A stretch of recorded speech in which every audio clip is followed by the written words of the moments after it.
Happy day before the exam. Everybody's happy? You're happy. She's happy. I'm happy. So, as I said last time, we'll do a review session immediately following class. I forgot to check to see if there's a class in here at 5, but I'm pretty sure there's not. So if there is, we'll move elsewhere, but I think we'll have it right in here. I will videotape that for anybody who is unable to be here. And I will get it posted. It'll probably be late in the evening before I get it posted, but I will get it posted sometime this evening. Okay? That's my plan. I have a late evening tonight. I've got a banquet I've got to go to after I go to this, so it's kind of crazy. Life is rough. Anyway, there you agree with that. So, all right. So I'm going to talk about Actually, I'll talk a little bit about the exam. So the exam is exactly the same format as last time. The breakdown of points on it, if I recall correctly, there's 15 points on the first section, there's 39 points on the second section, and there's 46 points on the last section. Okay? There are 3 longer answers that are on the exam, and there are 15 short answers, and there are 15 of those first answers. So that gives you sort of an idea of what all's there. I try to make it representative of the material that we've covered. I can't tell you that I always accomplish that, but I certainly aim to do that. And I know that there's a lot of things that we've covered since the last exam. So I try to be general in terms of the things that I ask you that are broad that are there. Okay? So that's important. And we'll have the exam in here, of course, as we did last time. And please organize yourselves, like I said last time, where we've got row or seat 1, 3, 5, 7, 9. So once we get that all set up, then we've got more time to take the exam. Okay? The quietest class I've ever had. Never had a class like you guys. All right. Well, I want to talk about translation today. I'm not going to finish translation today, and I don't even have to finish translation today, but I do want to get into this and the mechanism. And, of course, this isn't going to be on the exam tomorrow. But you'll see that this is also one of those lectures that's fairly mechanistic, okay? Fairly mechanistic. And at some level, this mechanistic nature of translation, I think, is one of the most remarkable processes that happens inside of cells. It's one of the most remarkable. When you look at the orchestration of everything that has to come together in order to make a protein, it's really remarkable what has evolved to the point where we can do translation. Now, where I said DNA replication had a lot of similarity between prokaryotes and eukaryotes in terms of general features, I said that transcription was somewhat different because in transcription we had this issue between prokaryotes and eukaryotes because we had DNA that was covered by proteins called histones, okay, in eukaryotes that we didn't have in prokaryotes. And so that makes for fundamentally different processes between prokaryotes and eukaryotes for transcription. For translation, the overall process is very similar between prokaryotes and eukaryotes. Now, there are some differences, and I'll talk about those differences. One of the differences being that translation in eukaryotes is segregated in the cell. It occurs in the cytoplasm, not in the nucleus. So, whereas transcription occurs in the nucleus. So that means that the messenger RNA that's made in a eukaryotic cell has to be transported out of the nucleus into the cytoplasm where translation can occur. Okay? And that's fundamentally different from prokaryotes because in prokaryotes there is no nucleus. Everything is in the same soup, as it were. The prokaryote only has a cytoplasm. And what that means for a prokaryote is that once transcription gets started, translation can actually occur on the messenger RNA as it's being made. Okay? That can't happen in the eukaryote because the translational machinery is in the cytoplasm, whereas the transcriptional machinery is in the nucleus. Okay? So that's one difference. But the basic process is the same. Okay? Now, I will at the end of talking about the mechanism of translation, we'll point out another difference to you about eukaryotic translation. But for the most part, eukaryotic translation is very, very similar. Okay. Well, I'll start with prokaryotes, and one of the things I'm going to start with is actually something that is, in fact, different. And this thing that is, in fact, different is the nature of the very first amino acid that goes into prokaryotic versus eukaryotic proteins. Okay? Now, I told you before that AUG was the start codon, and that start codon coded for methionine. And it codes for methionine in both prokaryotes and eukaryotes. Another thing I'll say about the genetic code, I didn't mention it last time, and I should because it's really important to understand. The genetic code is universal, meaning that we have the same genetic code that the E. coli bacteria in our gut have. Okay? And there are very, very minor exceptions to the genetic code in a handful of organisms. But for the most part, the same genetic code is used by everybody. Okay? The same genetic code is used by everybody. So if prokaryotic proteins start with AUG and eukaryotic proteins start with AUG, what's the difference in the first amino acid? Well, it turns out prokaryotes chemically modify the methionine that they use for the first messenger RNA. They chemically modify it. And they put what's called a formyl group on it. Okay? And this shows the reaction. You don't need to worry about the reaction, but you can see right there that there's a formyl group that's put onto that methionine. Okay? So the very first amino acid that goes into prokaryotic proteins is a formyl-methionine, whereas in eukaryotes it goes in as methionine. Okay? Now, there are chemical reasons why that prokaryotic cells do this, but we're not going to worry about them. Okay? We're not going to worry about them. All right. The initiation of protein synthesis in prokaryotes is really interesting. Okay? It's actually, in some ways, a little bit more orchestrated than it is in eukaryotes. Like we have in transcription, initiation, elongation, and termination, so too do we have the same initiation, elongation, and termination that occurs in the translation process. So I'm going to show you first is the initiation process, and I'm going to keep initiation fairly simple. Okay? You're going to see on the screen a lot of factors and cofactors and things that do various things, but I'm going to try to keep it at a fairly simple level because I think you guys have enough things that you need to understand. All right? All right. Well, in the initiation phase of translation, we have to start, or the bacterial cell has to start assembling the machinery that will be used to make the protein. They have to assemble the machinery. What's the machinery? Well, first of all, we have to have the messenger RNA that will be translated. Second of all, we have to have the ribosome. And third, we have to have the transfer RNAs necessary to do that translation. Okay? So the first part of the process is connecting the ribosomal components to the messenger RNA and bringing in the first of the transfer RNAs. That's what initiation is all about. Okay? Everybody understand that? Getting the messenger RNA connected with the ribosome and getting the first of the transfer RNAs ready. Well, that's what you see on the screen. So let me tell you, excuse me, hiccups again. Tell you a little bit more about the ribosome. I haven't said much about the ribosome. I said the ribosome was a complex of a bunch of proteins. And the ribosome can literally be described as two parts. Something that's called a large subunit and something that's called a small subunit.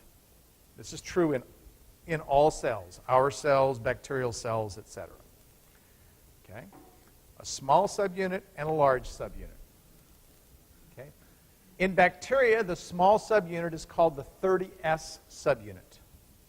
and S is a measure of how big it is, in essence. Okay? The large subunit is called the 50S subunit, and each of these subunits contain multiple proteins and at least one ribosomal RNA. Multiple proteins and at least one ribosomal RNA. Okay? Now, in the 30S subunit, there is a ribosomal RNA called the 16S. And again, S is a measure of size. The 16S ribosomal RNA. That's a part of the 30S subunit. Okay?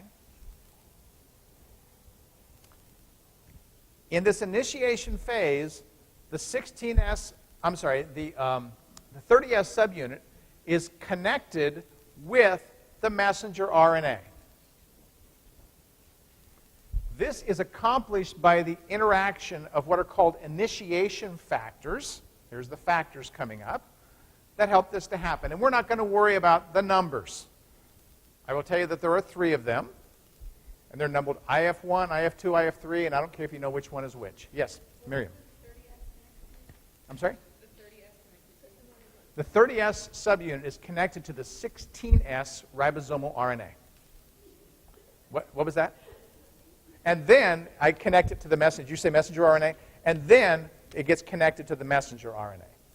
So both the 16S and the messenger RNA are important in this process. All right?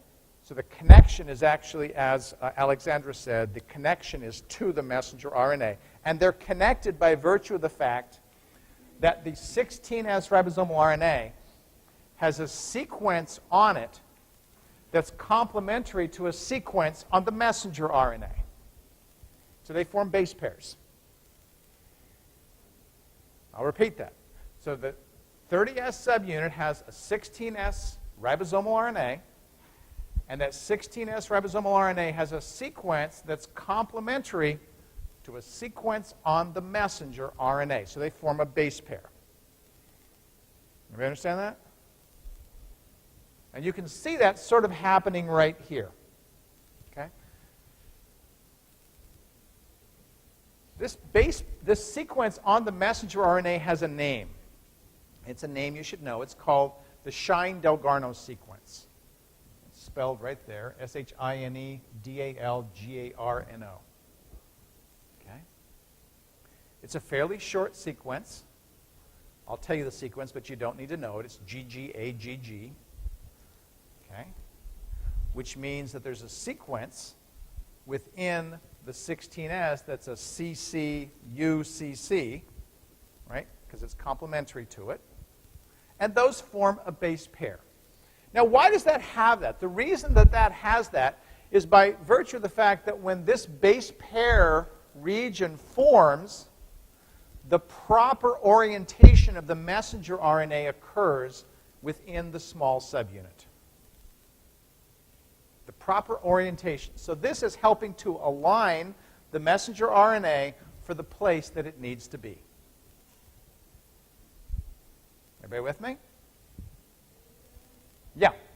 So the Shine-Dalgarno sequence is pairing with the 16S ribosomal RNA, and that pairing helps to align the messenger RNA for the position it needs to be in the 30S subunit.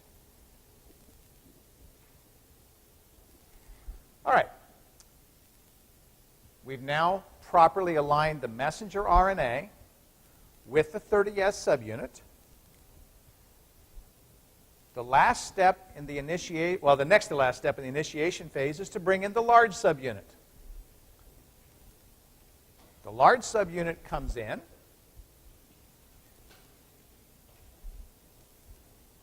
And it makes what I like to describe as a snowman.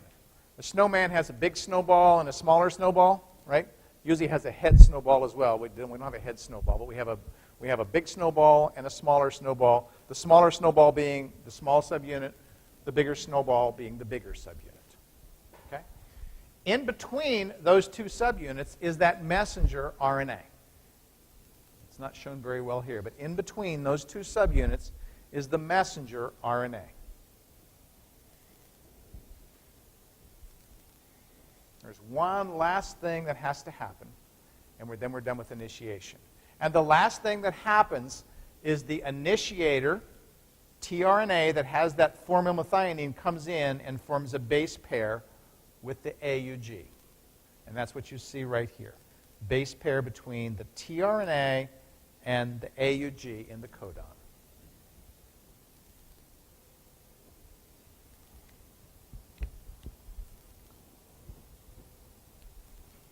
I'll slow down.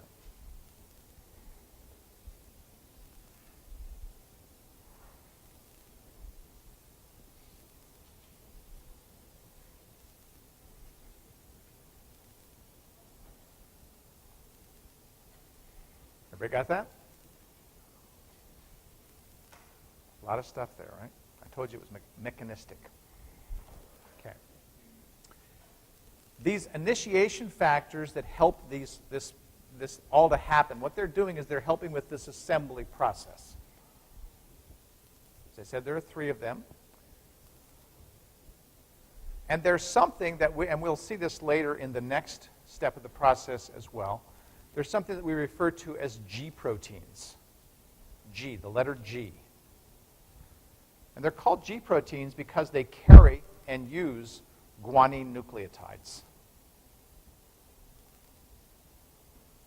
They carry and they use guanine nucleotides. It turns out that all of the energy that's used in translation, all the energy that's used in the ribosome is all GTP, not ATP. So the energy that's used in the ribosome to make a protein is completely GTP. Okay? All right. At this point, I'm going to review what we have. We have the ribosome assembled. We have the small subunit.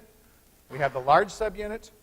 Between the two, we have the messenger RNA, and we have a transfer RNA that has the formyl-methionine that's base paired to that start codon. All right, we've now finished, and by the way, you'll notice it says right down here that we have the 70S initiation complex. Yes, ma'am? Can you just do a overview Sure. of how it happens? Sure. I'll do that, yeah. Let me just say this one thing about the 70S, and then I'll do exactly what you said, okay? So you'll notice that 70S is less than 30 plus 50 if you do your math. And S units are not additive. They're not exactly additive, right? So 50 is bigger than 30, and 70 is bigger than 50, but you can't add 30 and 50 and get an 80, okay? So they don't add as such. All right, so her question was, could I just summarize this briefly going through here? And I'd be happy to do that, because I think, what's the big picture? Big picture is, in the initiation phase, we have to assemble the ribosome. We have to connect that ribosome with the messenger RNA and with the transfer RNA. So what you see going on the screen is that process. The proteins that facilitate that are known as initiation factors, and these initiation factors are G proteins. They use the energy of guanine nucleotides. Step 1 connects the small subunit with the messenger RNA. That happens through the Shine-Dalgarno sequence.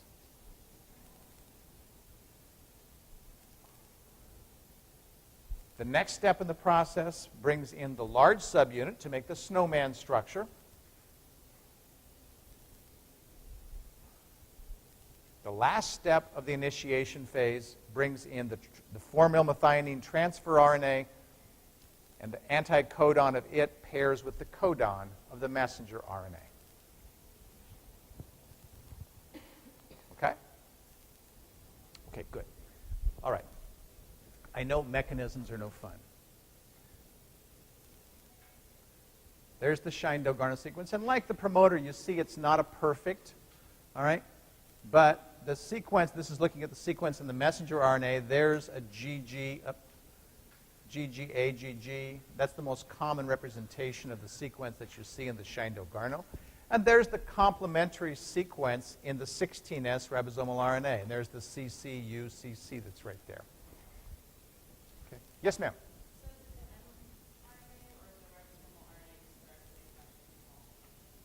So the 16S ribosomal RNA is a part of the subunit. In the initiation process, the messenger RNA is brought in and connected to it. Okay, they don't start out connected, but the 16S starts out connected to it. Okay? All right.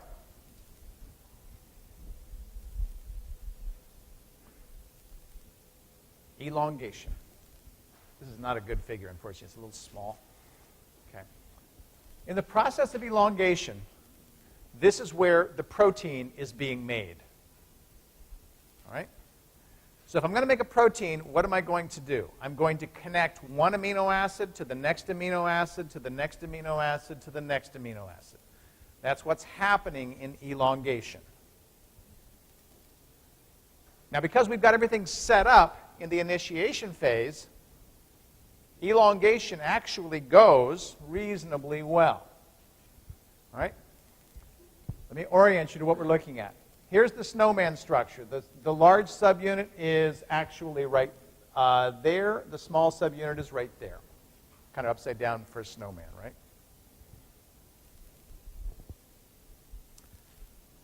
If you look at this carefully, you will see a brown region, 3 brown regions, right there, 1, 2, 3. And those 3 brown regions are actually chambers within the ribosome. They're chambers. What's a chamber used for? A chamber is used to hold something. And in these chambers are where the transfer RNAs will be located. So when we had the initiation phase, we saw the very first transfer RNA that came into, I didn't describe it as a chamber, but it came into a chamber in that ribosome and did that base pairing with the AUG. I'm going to give those 3 chambers names. Okay?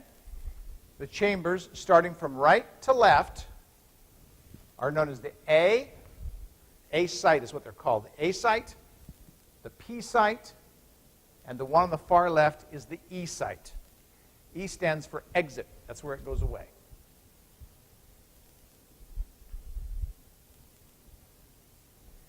The very first transfer RNA got put in that P chamber.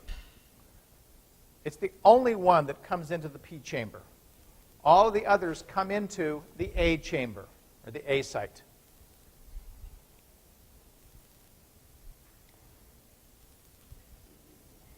All right, so now we're going to start translating.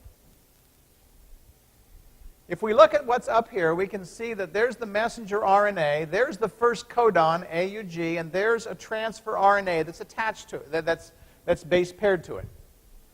The A site is wide open. And within the A site, there's a 3-base codon, which is the next coding for the next amino acid in the A site. What happens at this point is that the next transfer RNA comes into the A site. How does it know which one is the right one? Well, one of the ways it knows is if the base pairing is proper. Right? If the base pairing is proper. So this shows a CCC. If the anti-codon up here is a GGG, they will form a proper base pair and everything will be fine. If the one that comes in is an AAA, they will not form a proper base pair and it will go away. All right? So it's random. What comes in is random, but what stays is a function of whether the proper base pairing occurs. Okay? Now every protein's got its unique sequence. So I'm showing a CCC here, but a different protein might have an AAU or something, right? All right. Now, this bringing in of the transfer RNA is accomplished by an important protein factor that you do need to know the name of. Okay? It's called EF-TU. EF stands for elongation factor, and TU stands for TU. You can think of it as EF2 if you want. All right? Now, EF-TU is a really cool protein. It's another G protein. It's another G protein. EF-TU kind of protects the transfer RNA. What's it protecting it from? Well, it turns out that the bond between the transfer RNA and the amino acid, that bond is very, very unstable in water.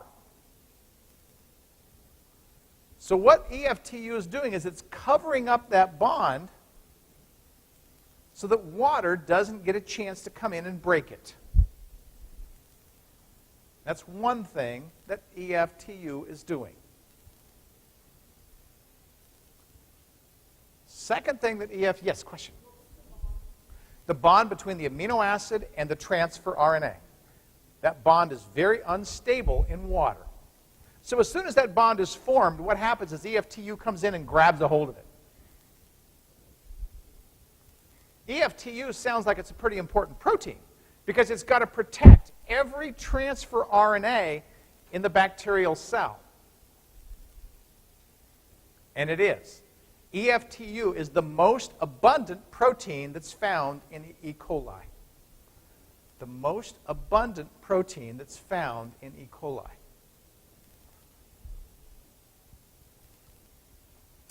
EF-TU has a second function. The second function is to check and see that the base pairing occurred properly between the codon and the anti-codon. Did the base pairing occur properly or not? That's a question that EF-TU asks. If the base pairing occurs properly, EF-TU lets go and walks away. You say, what about that bond with the water? It's inside of this chamber, and there's no water. Okay? In this whole process, EF-TU, being a G protein, is cleaving GTP down to GDP. So again, it's using guanine nucleotides for energy. Now, if EF-TU gets in there and says, wait a minute, we've got the wrong one in here because the anti-codon and the codon did not pair properly, then what happens is EF-TU will grab that tRNA that's holding on to and leave the ribosome. It'll take it out of there. So EF-TU is really performing quality control. It knows whether or not that base pairing is occurring properly. Okay, everybody with me? Well, assuming we've got the right tRNA in there, yeah. What is the G protein? Is that what you said? Oh, the chamber is, this is in the A chamber, this is going on. So the chamber is just a region of the ribosome, is all it is.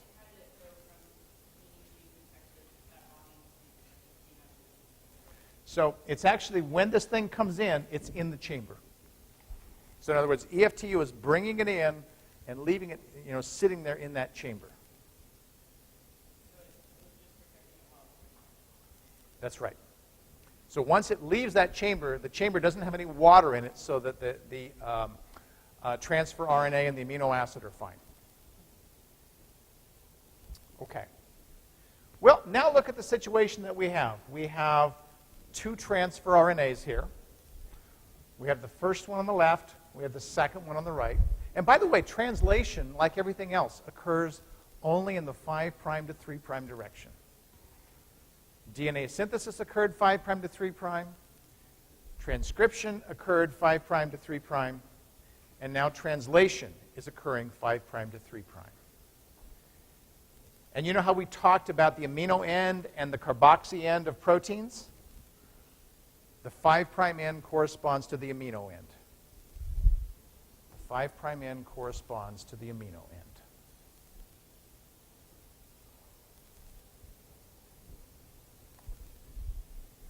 All right, so we come back to our structure. 2 transfer RNAs, 2 amino acids. The only thing left for those 2 amino acids is for them to be joined together.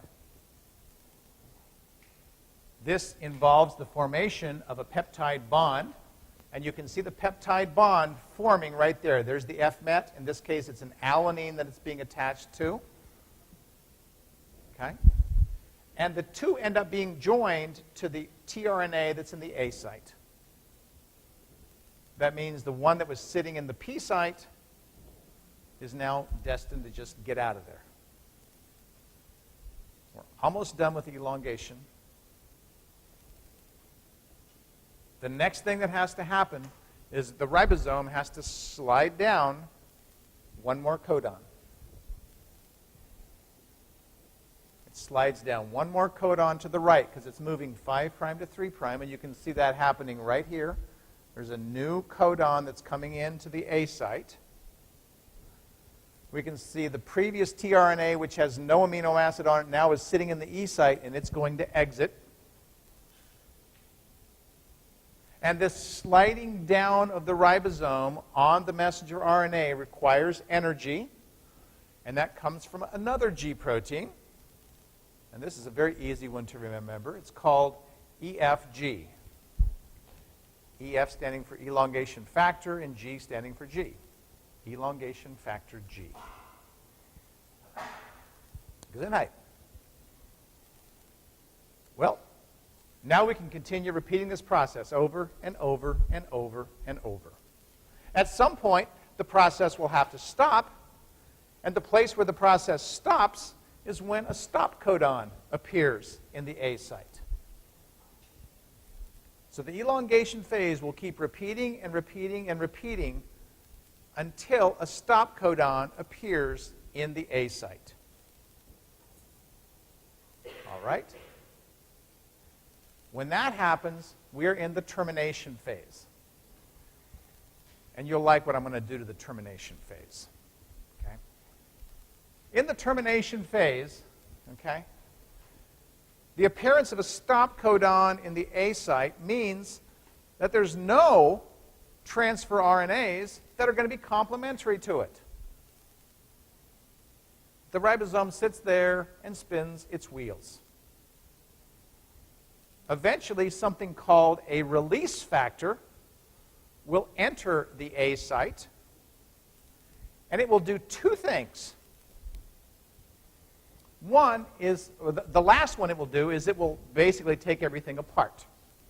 But before it takes everything apart, it's got to release that polypeptide that has been made by the elongation phase. And it releases it by a very cool mechanism. The release factor carries into the ribosome a single molecule of water. And what do you suppose that water does? It breaks the bond between the amino acid and the tRNA, and now the protein goes floating away. We've just made a protein, guys. You should be a lot happier than you look.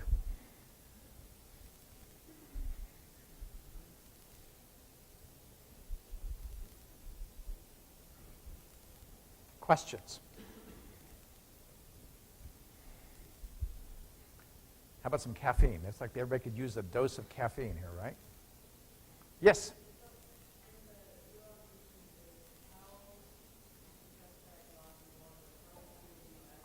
Good question. In the elongation phase, how is the peptide bond formed? That's the process that I described to you earlier, and I'll repeat it here, that's catalyzed by the 23S ribosomal RNA. It's a ribosomal RNA that actually catalyzes that peptide bond formation. This is the ribozyme that I talked about. Ribozyme. It catalyzes the formation of the peptide bond, which is the joining of those 2 amino acids to each other. Where is the 23S ribosomal RNA? It's in the big subunit. It's in the large subunit.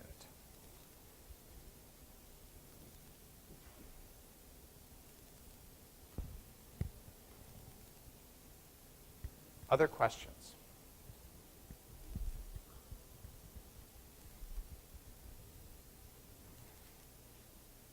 Everybody looks tired.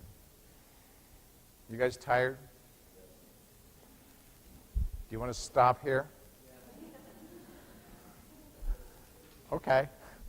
We can stop here. Mechanistic things will tend to tire you out. They tire me out. And there's all kinds of names, and particularly if you haven't dealt with these things before, all the names are new, and so at some level it seems like it's Greek, right? And so you've got to absorb that a little bit. This is a very techy process. I'm absolutely fascinated with the process of translation because we think about all the different things that have to come together. You think about the randomness by which those transfer RNAs are going into the A site of the ribosome. That's a random process, and that's a process of diffusion, right? We've talked about diffusion before. Diffusion drives that process, and it's completely random. So each time one of those goes in there, EFTU has to ask the question, is it base paired or not? Take it away if it's not. Let it stay if it is. The chances of the right one being in there are pretty low. There's 20 different amino acids, folks. The chances of getting the right one is low. Now, this is what always fascinates me about the process. Okay? DNA replication occurs at about 1,000 nucleotides a second in E. coli. We talked about that earlier. I didn't tell you how fast transcription goes, but I'll tell you here. It's not nearly as fast as DNA replication. And you don't need to know this. I'm just telling you this for your own knowledge. Okay? Transcription goes at the rate of about 50 nucleotides a second. Fast, but a heck of a lot slower than DNA replication. Okay?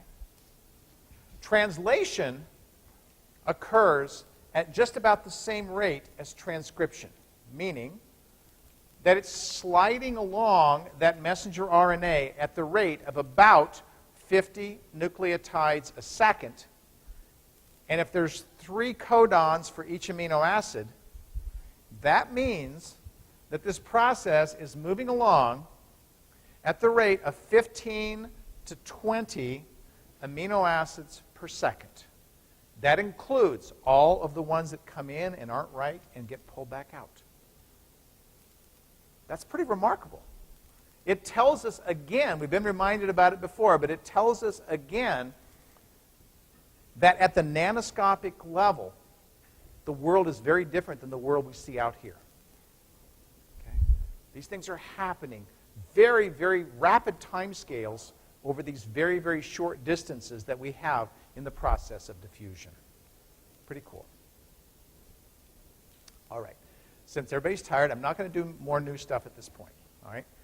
It puts us a little behind, but I think this might be a good place to stop. And I'll take any questions, and then what I'll do is I'll start the review session. And I know some of you want to be here for the review session and so forth. Are there any questions about what I've talked about? Yes? When you're talking about EFG, is that just used to shift tRNA from one? Good question. Is EFG just used, and you said to shift tRNA, it's actually shifting the whole ribosome down the messenger RNA. So it's shifting the ribosome, helping the ribosome to slide along that messenger RNA. That's what it's doing. That's the function of EFG, and yes, that does cost energy. It uses GTP. So it shifts the whole ribosome down the M. That's correct. Okay? Other questions? Okay, now, just so I have it on my slide here, let me mark where the review session starts, and we'll go from there.